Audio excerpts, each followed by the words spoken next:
पाकिस्तान जो एक अजीम ख्वाब की हकीकत है, हमारे आबाओ अजदाद की कुर्बानियों का नतीजा है।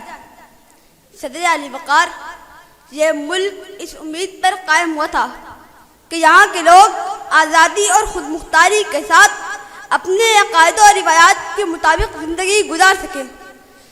लेकिन हमारे दुश्मन खा वो दाखिली हों या खारिजी हों, कभी पाकिस्तान की तरक्की को खुश नहीं देख सके। आज हमें अपनी आंखें खोलकर इनकी साजिशों को समझना होगा जो हमारे वतन के खिलाफ जुड़ी हुई हैं। पाकिस्तान के दुश्मन हमें दाखिली तौर पर कमजोर करने की कोशिश कर रहे हैं, लेकिन उनका एक और बड़ा मकसद हमारी सरहदों को कमजोर करना है और हमारे कौमी इत्तेहाद को नुकसान पहुंचाना है। हमारे दुश्मन हमें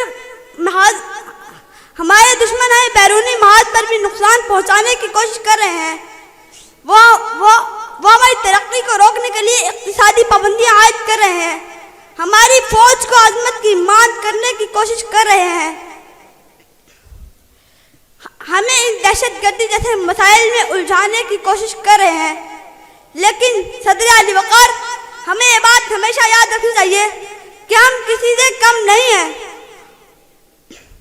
और हमें अपने दुश्मन की साजिशों का मुकाबला करने के लिए हर वक्त तैयार रहना होगा। जब हम कहते हैं शामो सहर जागते रहना, तो इसका मतलब यह है कि हम किसी भी वक्त अपने दुश्मन की साजिशों से बेखबर न हो। हम अपने वतन की हिफाजत के लिए मेहनत करनी है, चाहे दिन हो या रात हो।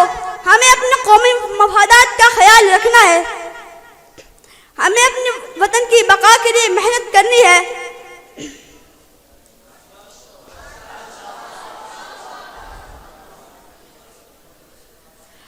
और किसी भी साजिश के सामने सर तस्लीम नहीं झुकना।